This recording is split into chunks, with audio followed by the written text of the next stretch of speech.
kui need nõndanimetatud sallivad ja sõbralikud inimesed, nõndanimetatud, nad on väga jutumärkides, eks ju, saavad minusuguste peale vihaseks, siis nad saadavad meid igasugustesse kohtadesse. Ja tihti saadavad välismaale, et mine Eestist üldse ära, eks ju. Mõned hullud saadavad lausa Venemaale, kuigi ma ei saa aru, miks minusugune tugeva lääneorientatsiooniga inimene, kes ei talu Venemaad silma otsaski, peaks sinna minema. Aga saadavad ka Eesti siseselt igasugustesse kohtadesse ja kuna seda on tehtud juba nii kaua, eks ju, siis on mul juba teatav muster on välja kujunenud, kuhu saadetakse. Ja? Et näiteks jutumärkides sallivate peas on tegelikult selline hierarhia, on seisuslik kord. Selline kord, mis iseloomustas Prantsusmaad enne revolutsiooni. Et esimese seisuse, sellise kõige siniverelised sallimatud, neid saadetakse tavaliselt Saaremaale.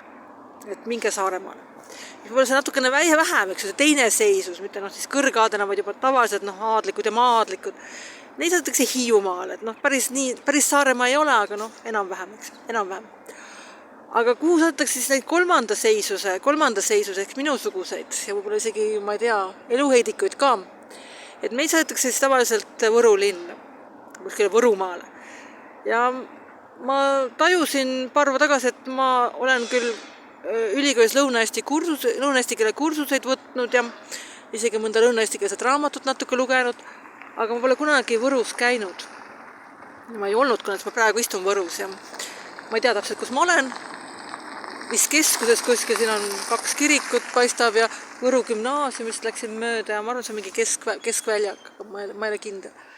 Ma ei ole Google Mapsi konsulteerinud, ma just ei tea, kus ma olen. Aga jah, ma olen nüüd siin Võrus ja siin on väga vaikne, kedagi siin eriti ei ole. Ma loodan, et peab tuttuma selle kohaga, kui ikka eksiili saadetakse, peab tuttuma. Seda ma nüüd praegu üritangi teha.